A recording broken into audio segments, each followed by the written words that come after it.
오늘은 2020년 말 기준 대한민국 부채 현황을 한번 알아보겠습니다. 이것도 이제 제가 자료를 가지고 왔는데 하여튼 그 자료 출처는 저 뒤에서 설명드리겠습니다. 저 가계부채 이거 너무 무섭습니다. 정부 부채는 솔직히 무섭지 않은데 가계부채하고 정부 부채에 하여튼 그거를 쭉 볼 텐데 가계부채 규모 및 증가 속도가 진짜 무섭거든요. 이거 진짜 뭔 일 터지지 않을까라고 걱정이 될 정도고 그 정부가 조금 너무 몸을 사리는 것 같다라는 게 제 생각인데 참 이거 어떻게 될지 가계부채 사람들이 조금 진정을 해야 되는데 이게 하여튼 가계부채 너무 걱정됩니다. 그럼 바로 들어가서 보겠습니다. 이게 자료는 가지고 온 거고요. 이 가계부채하고 그 금액 및 증가율이거든요. 이게 이게 좀 떨어질 생각을 안 하고 있어요. 진짜로. 이게 2013년도에 1176조인데 증가율은 계속 올라가고 있고 이때 2015년 때도 증가율 엄청 났었죠.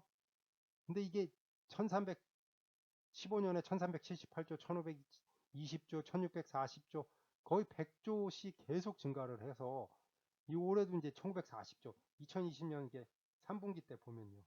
그 증가 속도가 좀 떨어지긴 했는데 이게 다시 부동산 쪽하고 주식 투자 열풍으로 다시 올라오고 또 한 가지는 이제 판더믹스터로 자영업자분들이 대출을 더 받아서 이게 너무 높거든요. 지금 이게 100조씩 계속 늘리고 있다라는 게 이거를 어떻게 감당하려고 그러는지 이제 2000조 넘거나 2000조에 육박했겠죠. 2020년 4분기로 본다 그러면요.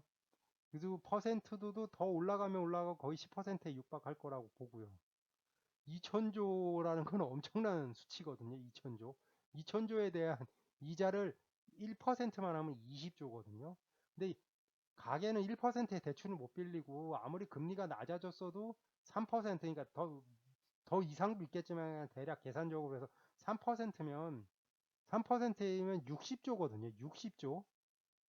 2000조 그냥 계산하기 편하게 2000조 지금 가계 대출이 있고 그중에 3%로 이제 금리도 최낮게 생각하고요. 더 높은 사람도 많겠지만 그럼 2000조면 60조예요. 60조를 이자로만 줘야 된다는 거거든요.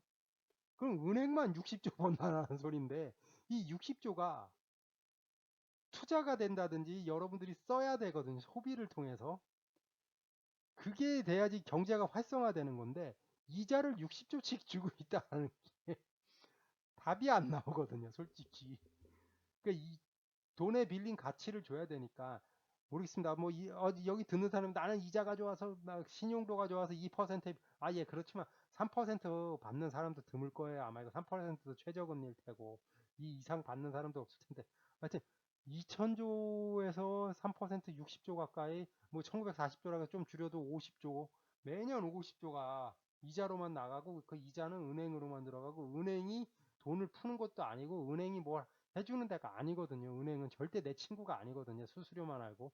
은행 사태 때 다 보셨으니까 라임 옵티머스 뭐 그 전에도 독일 펀드 뭐 독일 채권 뭐 은행은 절대 여러분들의 친구가 아니에요. 은행하고는 친해지면 안 돼요.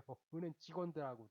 이건 나중에 예전 영상에 설명했는데 하여튼 너무 무섭습니다. 지금 그리고 GDP 대비 101% 이거 아마 이 조사하면 OECD 국가 1등 선진 국가 중에 1등일 겁니다. 하여튼 이게 정부가 이렇게 돼야 되는데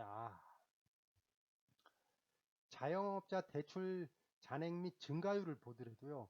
자영업 하시는 분들의 대출 잔액도 이제 777조. 그러니까 아까 1900조 빌렸다고 하면 그 중에 777조. 그러니까 계산하기에 800조가 자영업자 대출이고 1100조는 부동산 대출이거나 뭐 신용 대출 이런 거겠죠. 부동산 대출도 상당히 많겠죠. 그리고 이제 신용 대출 받아서 주식 투자하신 분들도 생각보다 많으실 테고. 여튼 이것도 계속 늘어나고 있어요. 진짜 자영업자 대출도. 그리고 증가율은 항상 두 자릿수예요. 진짜. 이게 너무 무섭습니다. 저는 이 대출 증가율이라든지 이런 거 보고 있으면. 이게 정말 이러면 안 되는데 이것도 참 뭐라고 할 말이 없거든요. 진짜 가계대출 증가율도 높죠. 자영업자 대출 증가율은 거의 2배죠. 2배입니다, 이게. 가계에서. 그러니까 자영업자들은 훨씬 더 돈을 많이 빌릴 수밖에 없고 올해는 더 심하죠. 올해는 더 많이 빌리셨을 거고. 근데 자영업자분들은 계속 꾸준하게 13%, 14% 계속 많이 빌리셨거든요, 이게. 아, 자영업 정말 힘들죠. 자영업 정말 하시는 분들 보면 존경스럽습니다. 진짜 자영업 하시는 분들. 저는 자영업 하시는, 전 용기가 없어서 못하고 기술도 없고 용기도 없고 능력도 안 돼서 못하는데 자영업을. 하여튼 자영업 하시는 분들 존경합니다. 국가 대비 GDP 대비 가계 채무 비율이거든요. 여기서 1등이 나오는데 한국이 101.1로 GDP 대비요. 한국 1등입니다. 1등. 미국 81%밖에 안 되고 일본이 65.3이죠. 꼭 드리고 싶은 말씀은 뭐냐면 가계 대 GDP 대비 가계 채무 비율이 한국이 너무 높다는 거예요. 이게 대부분 부동산 쪽 문제일 것 같은데 일본도 되게 높았습니다. 그러다 부동산 버블 꺼지면서 난리가 났잖아요. 그러니까 일본 사람들이 한번 아니까 그게 그러면 안 된다는 걸 아니까 일본도 여기서 멈춰 있는 거거든요. 이 정도로 다 이 근처에서 다 멈춰 있는 거죠. 그리고 미국이나 영국은 조금 높아도 우리보다는 높진 않아요. 그래도 미국은 부동산 관련해서 빚잔치라 그럴까? 2008년도 결국 리만 브로더스 사태도 출발이 그 주택대출로 발생을 했으니까요. 그래서 미국도 빚잔치를 해서 우리보다 20% 밑에 있거든요. 그리고 영국도 이렇게 높은 이유가 부동산이 좀 많이 올랐다 그래서 이렇게 높은 걸로 알고 있거든요. 그러니까 이게 좀 너무 부동산 올라가는 거에 대해서 사람들이 너무나 열광하고 좋아하는데 제발 그러지 말았으면 좋겠다라는 걸 좀 드리고 싶어서 여기서 좀 길게 설명을 했습니다. 국가 채무 비율 이거 좀 아셔야 되는데 국가 채무 비율이 여러분들이 좀 아셔야 되는데 정부는 채권을 발행을 하면 1% 금리로 발행을 할 수가 있어요. 정부는 돈을 빌릴 때. 근데 개인은 진짜 아무리 용을 써도 진짜 2.4% 진짜 용을 써도 2.4%일 거라고요. 아무리 금리가 낮아도. 개인이 돈을 빌릴 때 진짜 신용 모든 거 1등이고 무슨 적금도 들어주고 카드도 만들어주고 뭐 그 5가지인가 뭐가 있더라고요. 참. 근데 이거 보면서 진짜 은행한테 진짜 욕을 했나? 하여튼 아이고 이 자식들이 이걸로도 완전 노예시키더라고요. 노예로 뭐 관리비 무조건 이체해야 되고 카드 얼마 이상 써야 되고 뭐 적금 들어야 되고 그래야지 2.4%가 나오던데 그래서 평균 뭐 그거 싫으면요 3%도 받기 쉽지 않고요. 아니 이건 제가 아니라 거짓말.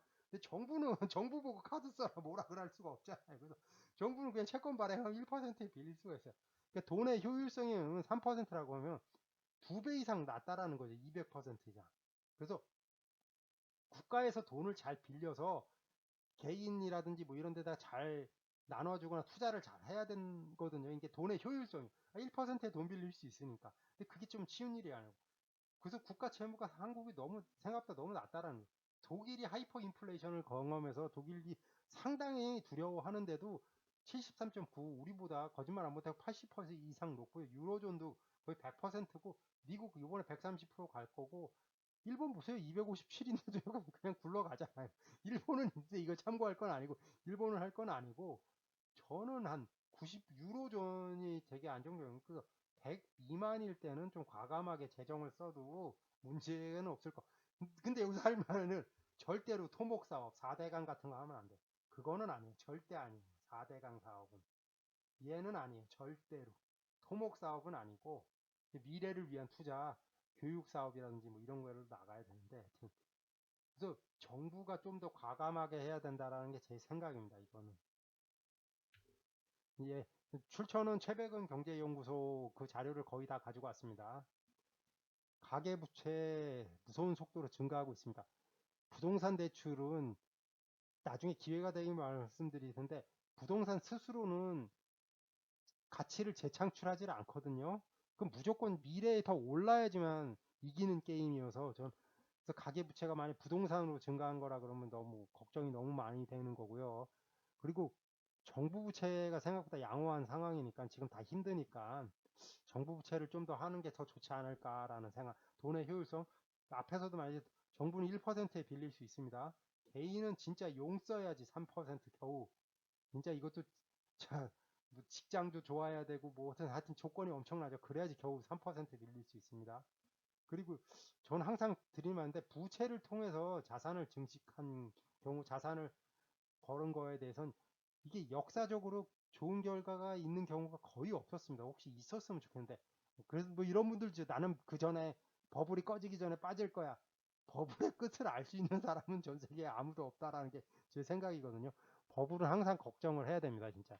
그리고 버블이 터지게 되면 또 다른 말씀을 드려야 되는데 이 실제로 우리가 경험했고 버블이 발생을 하면 미국도 그렇고 한국도 마찬가지고요. 은행이라는 공공기관 성격의 사기업을 망하거든요. 이렇게 되면 세금으로 이것들을 은행은 망하게 하는데 살려야 될 은행이라든지 뭐 이런 거에 대해서 세금이 들어가야 돼요. 그래서 여러분들이 이게 쉬운 게 아니에요. 진짜 이게 부채가 너무 많아서 부채로 문제가 생기면 세금이 은행에 들어. 은행이 없으면 사회가 돌아가질 않아가지고 이게 참 아이러니컬해요, 진짜. 그래서 오바마도 2008년 때 그 사태 났을 때 막 화를 냈죠. 니네들 진짜 정부가 살려줬는데 보너스 잔치 하냐? 뭐 이러면서. 그래서 하여튼 이게 여러분들이 이게 좀 잘 알아야 돼요. 은행이라든지 그 금융회사가 망했을 때 세금으로 살려줘야 돼요. 살릴 은행은. 그리고 또 다른 또 문제가 은행이 많은데 망해버리게 시키면은 인수합병이 되면서 은행이 줄어들어요. 이건 경쟁이 줄어들면서 결국은 은행의 노예가 되는 상황이 발생할 수 있어요. 일반 개인들이. 그래서 은행이 진짜 저도 은행 정말 좋아하지 않거든요. 은행은 안 믿고 무조건 은행에서 하는 말은. 그러니까 좀 은행에 대해서 좀 두 얼굴이 걸 좀 알고 잘 하셔야 됩니다. 예, 또 마지막에 드리는 말씀이죠. 제가 최대한 객관적 정보를 드리려고 노력했지만 뭐 사람인 관계고 천재도 아니고 신도 아니어서 틀릴 수 있습니다. 제 예상 전망이 뭐 당연히 틀릴 수도 있고요. 틀린 경우는 뭐 너그럽게 이해해 주시고 뭐 그렇구나 하고 생각하십시오. 참고만 하십시오. 수정사항 있으면 좀 알려주시면 감사하고요. 이 영상 또는 자료는 참고 용도로만 사용해 주시오. 참고만 해 주십시오. 투자 책임은 모두 해당 투자자에게입니다. 투자 책임은 모두 해당 투자자에게 귀속됩니다. 구독과 좋아요 부탁드립니다. 다음 유튜브 영상 제작에 정말 큰 도움이 됩니다. 시청해 주셔서 정말 감사합니다. 오늘 하루도 행복하세요.